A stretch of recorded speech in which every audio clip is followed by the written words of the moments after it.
여러분 안녕하십니까, 김덕희입니다.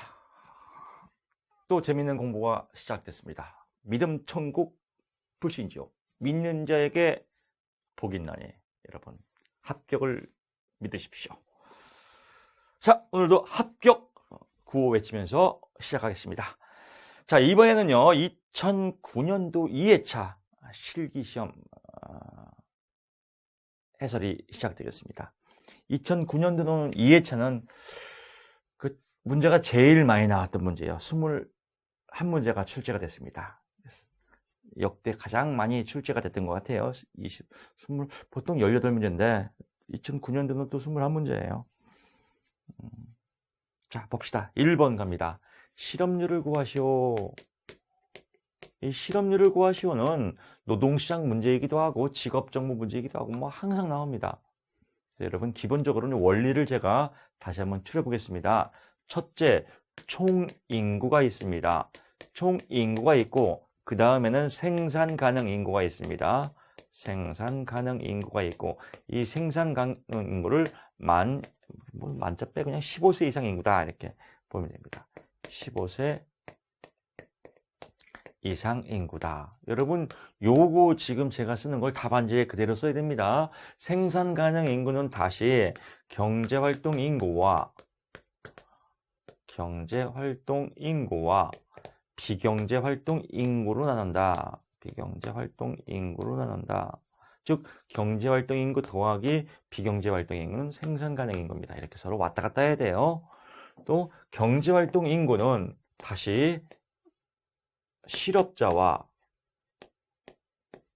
취업자로 구분이 되더라. 그래서 실업자, 취업자, 즉 실업자 더하기 취업자는 경제활동 인구다라고 해서 요 원리를 여러분 꼭 눈 감고도 외워야 돼요.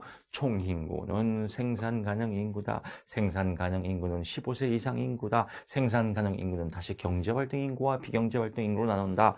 경제활동 인구 더하기 비경제활동 인구는 생산가능 인구다. 또 경제활동 인구는 다시 취업자와 실업자로 나눈다. 두 개를 더하면 된다. 요거를 공식이고요. 기본 3세트, 3세트, 3고. 첫째, 실업률을 구하시오라고. 실업률을 구하시오. 키워드는 경실이다. 경실이다. 그래서 경실이 곱하기 100이다. 경제활동 참가율. 경제활동을 참가하려면은 힘이 있어야 된다. 무엇을 먹어야 된다? 생강을 먹어야 힘이 난다. 여러분 신이 주신 가장 몸에 좋은 보약식품이 생강이라고 합니다. 생강. 그래서 힘이 나야 경제활동을 한다. 그래서 키워드가 생강이다. 그래서 생강을 조금 비상시해서 생강하면 경제활동이고 경하고 조금 비슷하지 않습니까? 그래서 이렇게 그냥 연결시킨다. 고용률을 올리려면 너무너무 어렵지요. 그래서 고용률을 올리려면 일자리를 올리려면 너무 힘들다. 고생해서 얻어야 된다. 고생치, 생산 곱하기 100. 고생치. 그래서 생산 가능 인구분의 취업자 수 곱하기 100. 생산 가능 인구분의 또 경제활동 인구 곱하기 100. 실업률은 경제활동 인구분의 실업자 곱하기 100. 이렇게 보면 됩니다. 1번 문제. 실업률을 구하는 거예요. 실업률을 구하는 건데 지문에 보게 되면 실업률을 구하는 공식이 경실인데 경제활동 인구가 없어요. 그럴 때는 당황하지 말고 비경제활동에서 생산 가능 인구를 빼면 된다. 그래서 빼면은 답이 21270이다. 그래서 21270이라고 그대로 제가 해설에 써 있으니까요. 실업자 수, 실업자 수는 경제활동 인구가 나왔으니까 경제활동 인구에서 보기에 취업자가 있으니까 얘에서 얘를 빼면 얘가 나온다. 그래서 그대로 공식에 계산하면 된다. 직접 한번 해보십시오. 어렵지 않습니다. 중요한 거는요, 이 기본적인 틀이에요. 실업률은 경실이다. 경제활동은 생강이다. 생경. 고용률은 고생치다. 총인구에서 생산가능 인구는 경제활동 인구와 비경제활동 인구. 또 경제활동 인구는 취업자와 실업자로 구분되더라. 그래서 어떤 문제가 나오더라도 이 공식에 대입하면 다 풀 수가 있습니다. 227쪽에 2번 문제 갑니다. 그래서 직업적 문제죠. 포괄적 업무의 직업분류 원칙이에요. 포괄적 업무. 이것도 아주 자잘로 많이 나오는 겁니다. 중국집에 여러분 비교 제가 많이 했습니다. 배달원과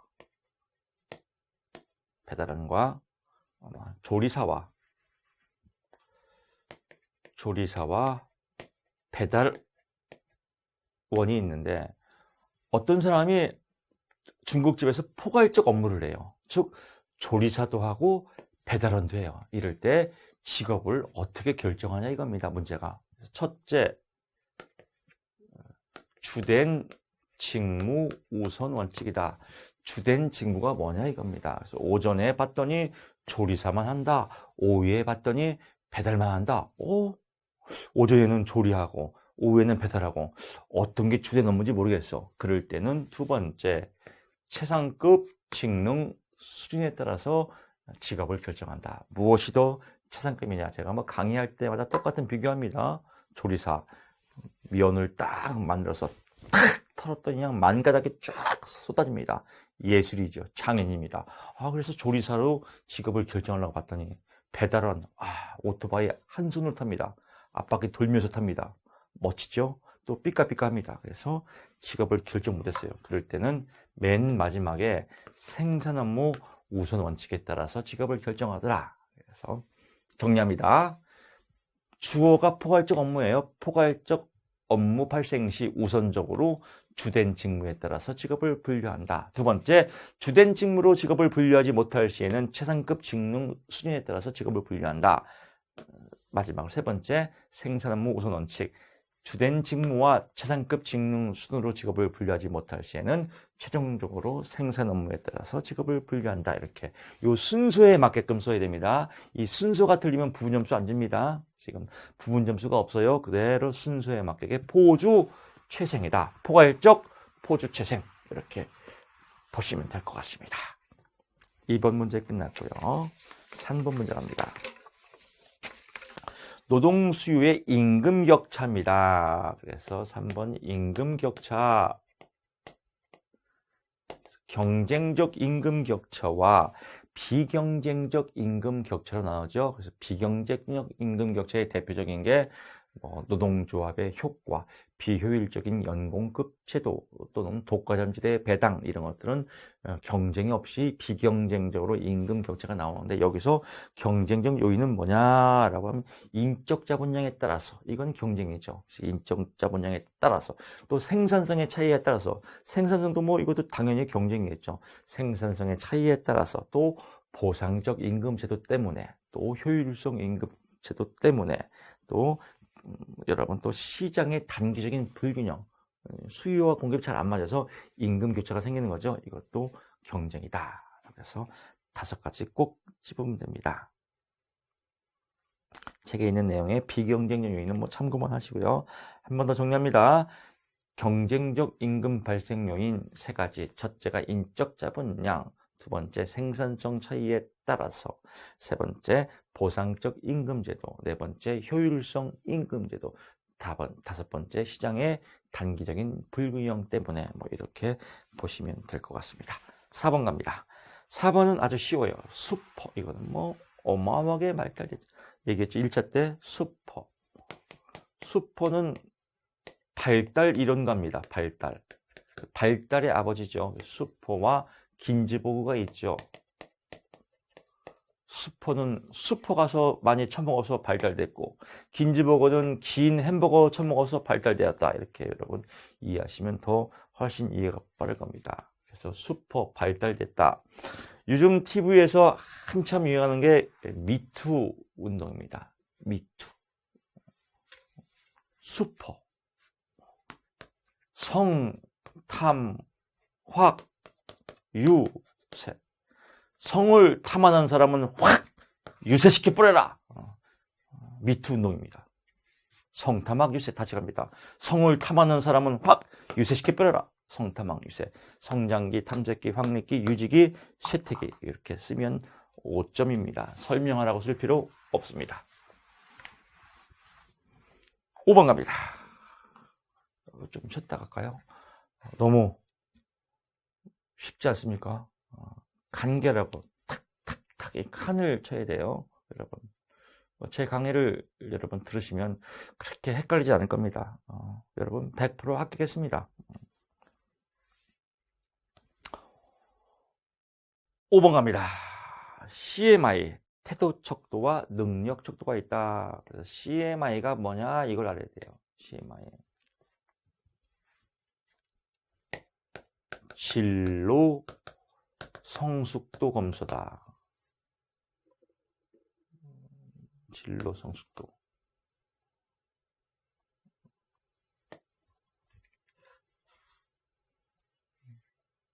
조금 공부했으니까 조금 뭐 여담으로 좀 가봅시다. CMI, CDI. 이거는 진로 발달 검사인데 뭐 이런 거 이건 시험에 안 나오니까 뭐 하지 맙시다. 수업 진행하겠습니다. CMI의 진로 성숙도 검사. 태도 척도와 능력 척도가 있어요. 그래서 제가 원래 오프라인에서는 이렇게 강의하는데 합시다. 뭐 어차피 뭐 공부와 관련된 거는 이거 안 하려고 제가 꾹 참고 있다가 지금 박자가 안 맞았어요. 강의가. 시원하게 합시다. 제가 이렇게 강의하거든요. 오프라인에서는. 시원하게 욕 좀 한번 하고 가겠습니다. 이렇게. 시바라이 이렇게 해요. 시바라이. 외우기 편하겠고. 시바라이. 이런 애들은 태능 가서 훈련을 받아야 된다. 왜? 성숙되지 않고 욕했으니까. 그래서 태능 가야 된다. 태도 척도, 능력 척도다. 이렇게.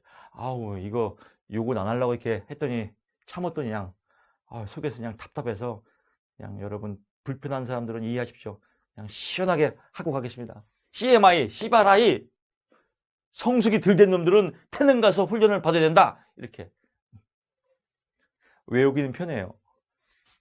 태도가 안 좋아. 그래서 태능 갔는데도 결참해. 이런 애들은 독성타를 맞는다. 그래서 결참 독성타다. 능력 척도는 자직목 계문이다. 이렇게 해서 뭐 여기 다 외웠습니다. 태도, 결정성, 참여도, 독립성, 성향, 타협성 이런 것들은 진로 성숙의 태도를 보는 검사다. 능력 척도는 자기평가, 직업평가, 목표 선정, 계획, 뭐 문제 해결 이렇게 해서 능력을 보는 것이다. 그래서 이 책 잘 나와요.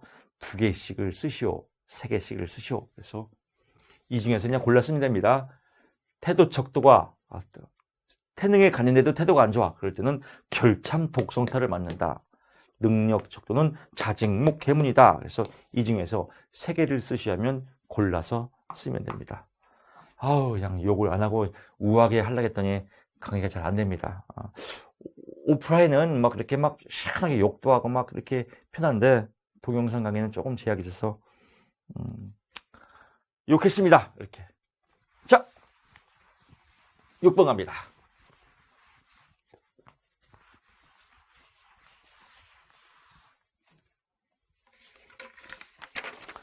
촉진 관계 형성을 위해서 상담자의 바람직한 태도다. 문제만 조금 변형했어요. 문제만. 6번. 촉진 관계 형성을 가장 중요시하는 건 내담자 중심 상담입니다. 인간 중심 상담이죠. 상담자의 바람직한 태도, 즉 내담자 중심 상담, 인간 중심 상담의 상담자의 바람직한 태도를 물어보는 겁니다. 이거 뭐 많이 나왔죠. 일무공이다. 일치성, 무조건적 수용, 공감적 이해. 상담자는 주어가, 상담자는 내담자와 상담 관계에서 느낀 감정과 태도를 솔직하게 표현하는 자세를 말한다. 또 무조건적 수용. 상담자는 내담자를 있는 그대로 받아주고 존중해줘야 한다. 또 공감적 이해. 상담자는 내담자 입장에서 내담자의 이해를 하되 다만 상담자의 자세와 태도를 유지하여야 한다. 라고 해서 6번 문제는 뭐 많이 나왔습니다. 7번 갑니다. 7번 문제는 MBTI죠. 저번 강의에서 MMPI가 났으니까 이번에는 MBTI가 나오겠죠. 그래서 여러분도 시험 보는 요령입니다. 전년도에 MMPI가 나오면 바로 MMPI가 나오지 않습니까? 이렇게 서로 엇박자로 나오거든요. MBTI는 정상적인 심리검사예요. 그래서 양극 차원의 선호 부분을 적으시오. 외감사 판인 이렇게 외감사 판인 이렇게 외우시면 됩니다. 외감사 판인 그래서 외향성, 내향성, 또 감각형, 직관형, 또 사고형,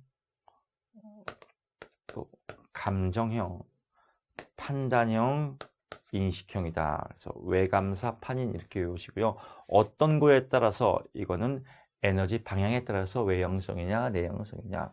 저는 에너지가 여러분 화면에 보시기도 그렇고 글씨를 보세요. 글씨가 좋게 표현해서 합리화시키면 뭐 역동적이지 않습니까? 네.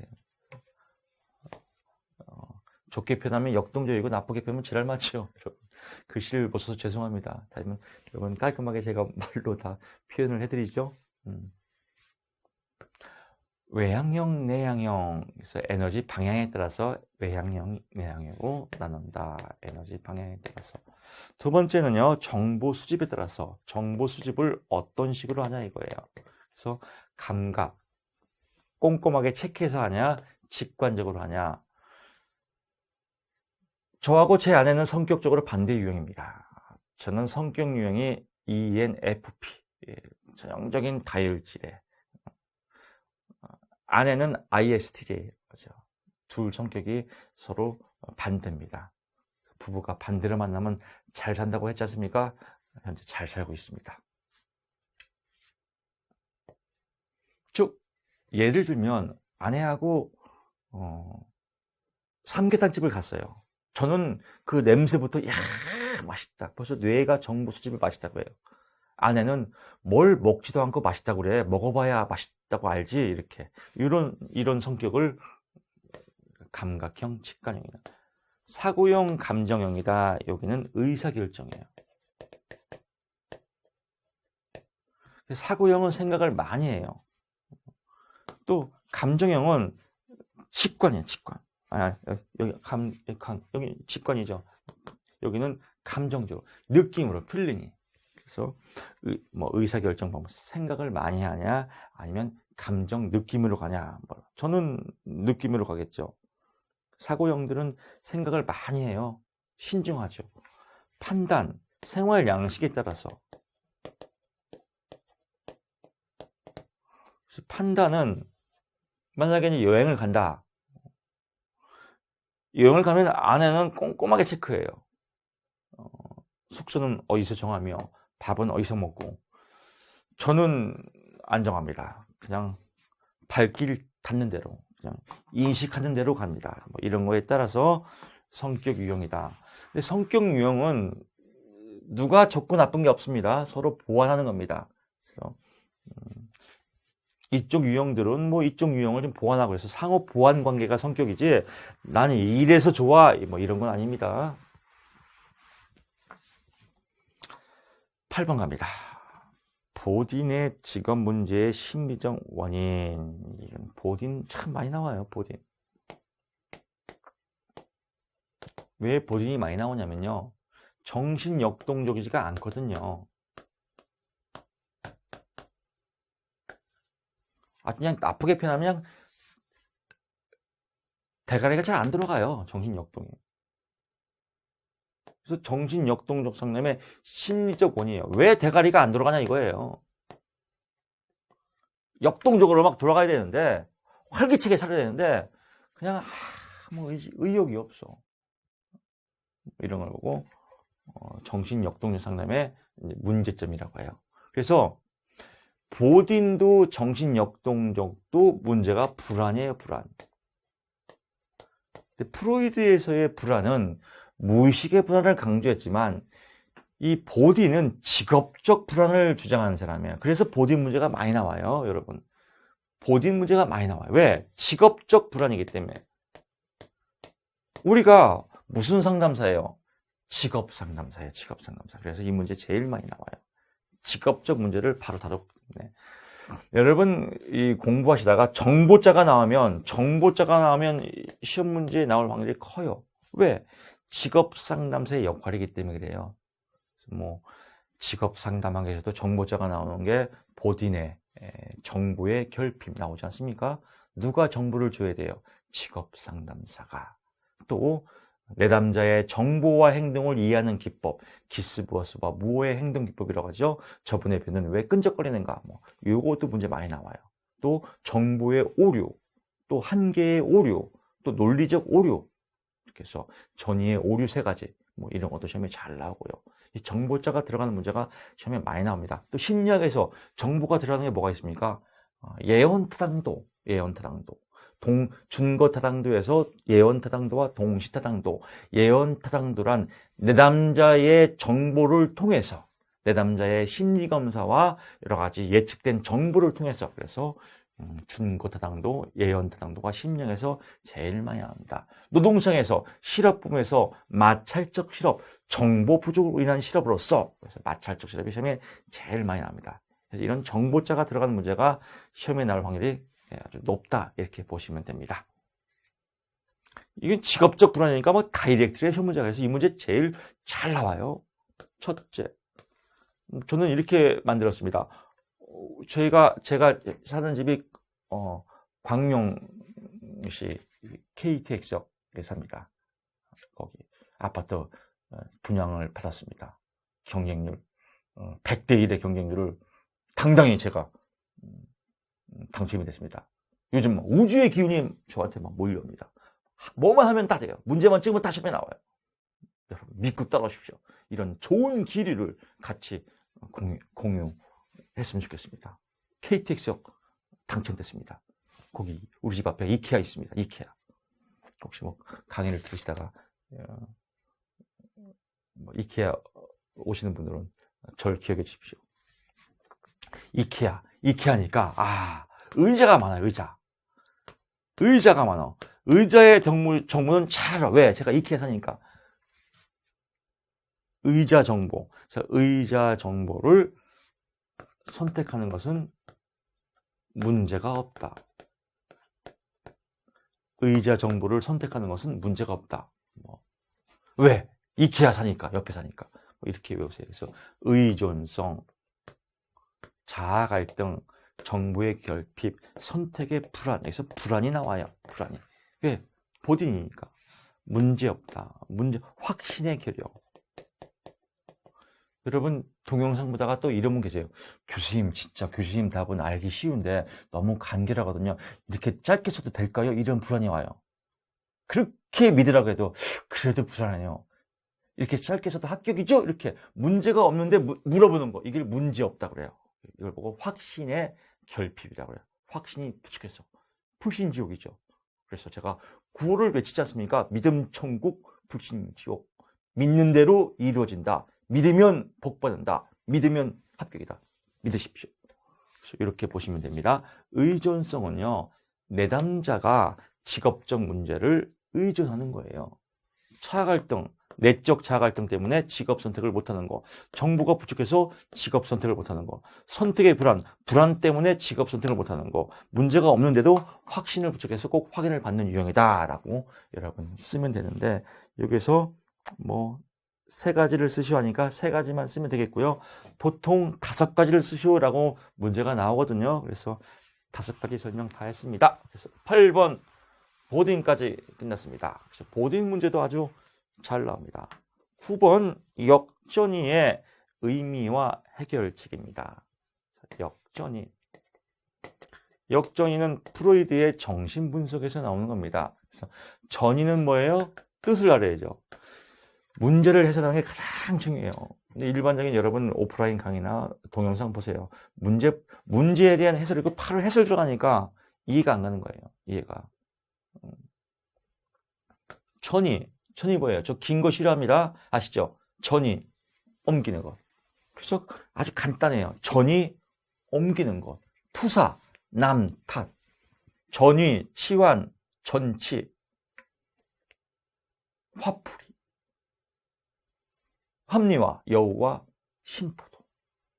이렇게 탁탁 키워드가 나와야 돼요. 전이 옮기는 건데 역전이에요. 옮기는 게 누구한테 옮겼냐? 상담자가 역전이를 당한 거예요. 그래서 상담 초기에 이런 경우 많아요. 그래서 상담하다가 스트레스 받아갖고 또 직업 생활 그만두는 분들 계세요. 멘탈이 약하면 그래요. 그래서 이런 수업을 받는 겁니다. 역전이란 상담자가 어린 시절에 느꼈던 미해결된 감정을 내담자에게 투사하는 거예요. 그 상담자가 내담자를 상담해줘야 되는데 자신의 문제를 내담자에게 투사하는 거예요. 그래서 이걸 꼭 역전이라고 한다. 또는 뭐 이렇게 써도 돼요. 상담자의 감정이 내담자에게 끌려가는 것을 의미한다. 이렇게 써도 되고 뭐 쓰는 건 자유로워요. 하여튼 상담자가 내담자에게 거꾸로 끌려간다. 감정을 뺏기는 것을 역전이라고 한다. 그래서 상담자가 이제 끌려가 내담자한테. 그래서 뭐 내담자를 만나면 막 스트레스 받아갖고 감정에 끌려가서 막 기가 뺏기고 막 그래요. 그 막 논쟁에 막 말려 들어가고. 그럴 때 어떡하냐 해결책이 첫째 자기 분석과 교육 분석, 자기 분석. 이제 자기가 전문가니까 자기 분석과 교육 분석을 통해서 아 이거 역전이구나라고 해서 자기 분석과 교육 분석을 통해서 근원을 따져본다. 이렇게 보고요. 두 번째, 슈퍼바이저. 로봇 이름이 아닙니다. 상담사의 스승님, 즉 상담사의 상담사. 그래서 슈퍼바이저에게 지도 감독을 요청한다. 이래도 안 될 경우에는 다른 상담자에게 인계한다. 이렇게 보시면 될 것 같습니다. 역전. 감정이 옮겨진다. 전이 이렇게 보시면 될 것 같고요. 10번 문제 갑니다. 자, 1강에서는 10번까지만 하고 강의를 마치겠습니다.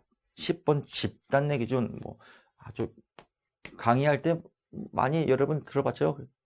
또 합니다. 집단 내에서 집단 내 규준이에요, 규준. 근데 규준이라는 걸 여러분이 이제 잘 알아야 돼요. 규준은 기준을 통해서 비교하는 것을 의미한다. 즉 비교가 규준 나오면 비교하는 것. 어디에서? 집단에서 이렇게요. 다시 갑니다. 규준은 뭐예요? 비교하는 것. 어디에서?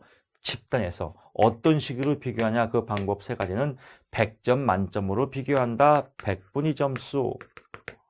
또 정규 분포에서 비교한다. 표준 점수. 또 등급을 나눠서 비교한다. 표준 등급. 그래서 이렇게 세 개를 묶어놓고 100분위 점수란 1부터 100까지 숫자를 나열해 놓고 각 순위를 매기는 것이다. 이렇게 쉽게 써도 되고 또 개인이 집단에서 차지하는 상대적 위치를 파악하는 것이다. 뭐 이렇게 써도 되고 뭐 다 정답입니다. 표준 점수란 정규 분포에서 평균으로부터 표준 편차를 이용해서 검사하는 것을 재는 것을 의미한다. 다시 갑니다. 정규 분포에서 평균으로부터 표준 편차를 이용해서 재는 것을 표준 점수라고 한다. 좀 유식한 말로 일명 지점수라고도 한다라고 쓰면 되겠고요. 표준 등급은 1등급부터 9등급까지 등급을 나누어 놓고 순위를 각 등급에 매기는 것이다. 뭐 이렇게 써도 되겠고요. 일명 스테나인이라고도 하며 1등급부터 9등급의 범주로 나누어 등급을 매기는 것을 의미한다. 뭐 이렇게 써도 되고요. 내용을 좀 줄이면 돼요. 조금 더 줄이면 이렇게 표준 등급이란 1등급부터 9등급의 범주로 나누어서 100분위에 맞춰 등급을 매기는 것을 의미한다. 일명 스테나인이라고도 한다. 뭐 이렇게 여러분 정리하면 될 것 같습니다. 쓰는 건 여러분의 표현으로 자유롭게 써도 무방합니다. 자, 이렇게 10번까지 2009년도 2회차 해설을 안내했습니다. 다음 시간에 2009년도 2강 때 11번부터 또 해설 들어가겠습니다. 여러분 수고 많이 하셨습니다. 고맙습니다.